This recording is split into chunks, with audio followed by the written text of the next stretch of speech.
Hello students, আশা রাখি তোমরা অনেক ভালো আছো। আজকে আমরা এই ভিডিওতে West Bengal sub inspector in food সম্পর্কে ইন ডিটেল জানার চেষ্টা করব। এর আগের ভিডিওগুলোতে আমি WBCS, miscellaneous, clerk, ICDS supervisor এই সমস্ত এক্সাম নিয়ে ইন ডিটেল আলোচনা করেছি। ভিডিওগুলি প্লেলিস্টে দেওয়া আছে, তোমরা চাইলে সেখান থেকে ইনফরমেশন নিতে পারো। তাতে করে তোমাদের কম্পিটিটিভ এক্সামের জন্য একটা হেল্প হবে। দেখো, তার আগে তোমরা জানবে যে কম্পিটিটিভ এক্সাম প্রিপারেশন নেওয়ার আগে কিছু কথা মাথায় রেখো। আমি প্রত্যেকটা ভিডিওতেই বলছি, এখন এগুলো আমি সাফার করেছি প্র্যাকটিক্যালি, যে নিজের স্ট্রং পয়েন্ট, উইক পয়েন্ট এগুলো ভালো করে জানবে এবং তার সঙ্গে সঙ্গে যে কোন সিলেবাসগুলো পড়তে তোমার ভালো লাগে সেই সমস্তগুলো মাথায় রেখে কোন এক্সামে কেমন টাইম লাগে সমস্ত কিছু জেনে কিন্তু প্রিপারেশানটা শুরু করবে। তাতে করে তোমাদের প্রিপারেশান নেওয়ার সময়ে মাথায় কোনো প্রেশার থাকবে না, পড়তেও ভালো লাগবে এবং সাকসেসও তাড়াতাড়ি পাবে। সব কিছু কিটির পাকে গেলে মাথায় কিন্তু সাকসেস পেতে দেরি হয়ে যায়। তো এই কথাগুলো মাথায় রেখো, সবগুলো আমি প্র্যাকটিক্যালে ফিল করে তোমাদেরকে বলছি। আজকে দেখো এই ভিডিওতে আমরা West Bengal sub inspector food সম্পর্কে জানবো। দেখো, এই ওয়েস্ট বেঙ্গল সাব ইন্সপেক্টর ফুডের যে এক্সামটা হয় এটা মূলত ক্লাস 10 পাসের একটা এক্সাম, মানে মাধ্যমিক পাস হতে হবে তোমাকে, ইন্ডিয়ান সিটিজেনশিপ হতে হচ্ছে, বয়স হতে হবে তোমাকে 18 থেকে 40 বছর। অবশ্য ওবিসিদের জন্য 3 বছর ছাড় আছে এবং এসসি এসটিদের জন্য 5 বছর ছাড় আছে। বাংলা লিখতে পড়তে তোমাকে জানতে হচ্ছে। এই ক্রাইটেরিয়া থাকলে তুমি West Bengal food sub inspector exam তুমি কিন্তু বসতে পারছো। এখন কথা হচ্ছে এই এক্সামের ধাপ কটা আছে, মানে মূলত দুটো তোমাকে ধাপ বেরোতে হবে। প্রথম ধাপ হচ্ছে তোমাকে প্রিলিমিনারি টেস্ট, যেটা এমসিকিউ টাইপের কোশ্চেন হবে। 100টা কোশ্চেন থাকবে, 100 নাম্বার এবং টাইম থাকবে 1.5 ঘন্টা। এখানে কিন্তু নেগেটিভ মার্কিং থাকে এবং এর সিলেবাসটা হচ্ছে তোমার জিএস আর একটা হচ্ছে তোমার অ্যারিথমেটিক। তো জিএস থেকে জেনারেল স্টাডিজ থেকে থাকছে তোমার 50 নম্বর, 50টা কোশ্চেন, এবং অ্যারিথমেটিক পাটিগণিত থেকে থাকছে 50টা কোশ্চেন, 50 নম্বর। তাহলে টোটাল হয়ে গেল তোমার 100 নম্বর, টাইম হয়ে গেল তোমার 1.5 ঘন্টা এবং এখানে কিন্তু নেগেটিভ মার্কিং থাকছে।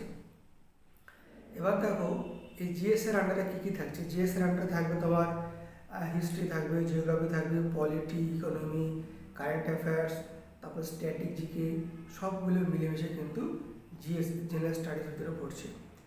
আর অ্যারিথমেটিক পাটিগণিত তোমরা জানো, মোটামুটি পাটিগণিতে ক্লাস 10 লেভেলে সব অঙ্কগুলো থাকে, প্রত্যেকটা চ্যাপ্টার থেকে মোটামুটি অঙ্ক থাকবে। তো এই 100টা কোশ্চেন, 100 নম্বর, টাইম থাকছে 1.5 ঘন্টা এবং এখানে কিন্তু নেগেটিভ মার্কিং থাকছে।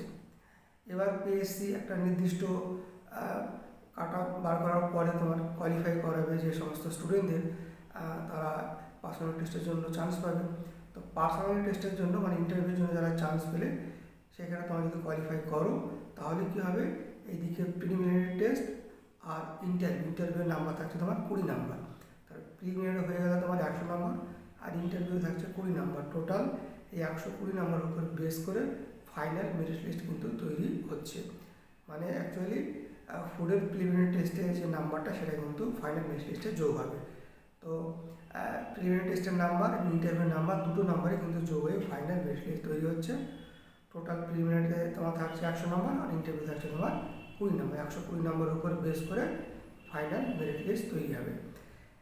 এখন এই ফুড সাব ইন্সপেক্টর যে তোমরা চাকরিটা পাবে, এটা West Bengal food and supply ডিপার্টমেন্টের আন্ডারে তোমরা চাকরিটা পাবে।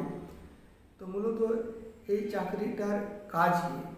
দেখো, এই কাজ তো অনেকগুলোই আছে, যেসব কাজগুলো মেন দেখো, যে সমস্ত তোমার রেশন কার্ড ভুয়ো, সেসব রেশন কার্ডগুলোকে রেকটিফাই করা।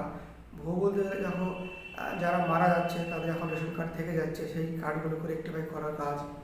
তারপরে তোমার রেশন যেসব ডিলার আছে, একটা ফুড সাব ইন্সপেক্টরের আন্ডারে যেসব রেশন ডিলার থাকে তারা ঠিকঠাক তোমার মালপত্র দিচ্ছে কি না, ওজনও ঠিকঠাক দিচ্ছে কি না, সেই সমস্তগুলোকে দেখাশোনা করে একটা রিপোর্ট কিন্তু তাদেরকে ঊর্ধ্বতন অফিসার যে ফুড ইন্সপেক্টর আছে তাকে কিন্তু রিপোর্ট পেশ করতে হয়। তারপরে তোমার মনে করো নতুন যেসব বাচ্চা জন্মগ্রহণ করছে তাদের নতুন রেশন কার্ড তৈরি করার জন্য, ইস্যু করার জন্য। তারপরে তোমার একটা জায়গা থেকে আরেকটা জায়গায় ট্রান্সফার হলে সেসব রেশন কার্ড।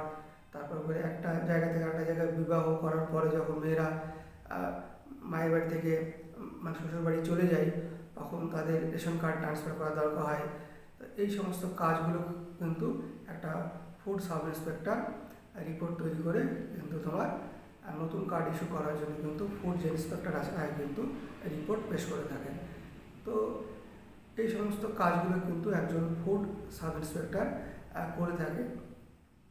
এখন কথা হচ্ছে, তুমি যদি ফুড সাব ইন্সপেক্টর হিসেবে নিজেকে দেখতে চাচ্ছ, তাহলে তোমাকে ভালো করে প্রিপারেশন নিতে হবে, কারণ এখানে ম্যাথামেটিক্স 50টা আছে, খুব ভালো একটা টপিক, ভালো স্কোর করলে ভালো নাম্বার পাওয়া যায়। তো দেখো, এরপরে এই ফুড সাব ইন্সপেক্টরে তুমি কোথায় কোথায় তুমি জবটা পেতে পারো।